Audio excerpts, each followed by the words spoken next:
അപ്പോൾ ദേ രാവിലത്തെ പണിയൊക്കെ ഒതുങ്ങി കഴിഞ്ഞപ്പോഴത്തേനും ഞാൻ എൻ്റെ വീട്ടിലേക്ക് പോവാണ് കേട്ടോ. അപ്പോൾ അങ്ങനെ വീട്ടിൽ ചെന്ന് കഴിഞ്ഞപ്പോഴത്തേനും അമ്മ ഉച്ചക്കത്തേക്ക് നല്ല അടിപൊളി ചോറും ഇറച്ചിക്കറിയും അതേപോലെ സാലഡും അച്ചാറൊക്കെ ഉണ്ടാക്കിയിട്ടുണ്ടായിരുന്നു. അപ്പോൾ അതൊക്കെ കുട്ടി ഊണൊക്കെ കഴിച്ചിട്ടാണ്. അപ്പോൾ വൈകുന്നേരം യോക്കൂട്ടനെ വിളിക്കാൻ വേണ്ടി പോകാനായിട്ട് അമ്മ റെഡി ആയിക്കൊണ്ടിരിക്കണേ കാണുന്നത്. രണ്ടുപേരും കൂടെ വഴക്കൂടുവാണേ. ചിരിച്ചുകൊണ്ടിരിക്കണ കണ്ടു കഴിഞ്ഞാൽ പറയൂല വഴക്കൂടുവാന്ന്. അങ്ങനെ സ്കൂളിലെത്തി കുറച്ച് നേരം ഞങ്ങളവിടെ പോസ്റ്റായിരുന്നു. അമ്മനോട് ഒന്ന് രണ്ട് വർത്താനമൊക്കെ ഇങ്ങനെ പറഞ്ഞുകൊണ്ടിരിക്കുന്ന സമയത്ത് ഞാൻ ബെല്ലടിച്ചു. അപ്പോൾ അങ്ങനെ ഞങ്ങൾ ഓടിച്ചെന്ന് യോക്കുട്ടനെ കൂട്ടാനായിട്ട് കേട്ടോ.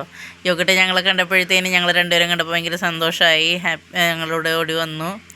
അങ്ങനെ ഞങ്ങൾ എന്നിട്ട് നേരെ അവനെയും കൂട്ടിയിട്ട് ചായക്കടിയൊക്കെ മേടിച്ച് ഞങ്ങൾ നേരെ വീട്ടിലേക്ക് തിരിച്ച് വന്നിട്ടാ. എന്നിട്ട് തിരിച്ചെത്തി ഞങ്ങൾ നല്ലൊരു പാൽ ചായയൊക്കെ ഇട്ടിട്ട് അതിൻ്റെ കൂടെ ചായക്കടിയും കഴിച്ച് അങ്ങനെ ഇരിക്കാൻ നേരത്തെ ഞങ്ങളുടെ വീട്ടിലേക്ക് ഒരാൾ കയറി വന്നിട്ടാ, പുതിയൊരാൾ. അങ്ങനെ എൻ്റെ കാലിൽ കുറച്ച് നേരമൊക്കെ കയറി ഇരുന്നിട്ട് ആളുടെ പടം തിരക്കി പോയായിരുന്നേ. അങ്ങനെ പിന്നെ അതിനുശേഷം നല്ലൊരു മഴ പെയ്തായിരുന്നു. മഴ കഴിഞ്ഞപ്പോഴത്തേനും ഞങ്ങൾ നേരെ വീട്ടിലേക്ക് പുറപ്പെട്ടു കേട്ടോ. അങ്ങനെ ഞങ്ങൾ വീടെത്തിക്കഴിഞ്ഞ് കുറേ നേരത്തെ വർത്താനത്തിന് ശേഷം അവർ വീണ്ടും തിരിച്ച് വീട്ടിലേക്ക് പോയി. അത് കഴിഞ്ഞപ്പോൾ അടിയന്തര വീട്ടിൽ നിന്ന് കൊണ്ടുവന്ന ബിരിയാണി ഉണ്ടായിരുന്നു. ബിരിയാണിയും കഴിച്ച് ഞങ്ങൾ രണ്ടുപേരും കിടന്നുറങ്ങാൻ പോവാണ് കേട്ടോ. അപ്പോൾ അത്രേ ഉള്ളൂ. Good night.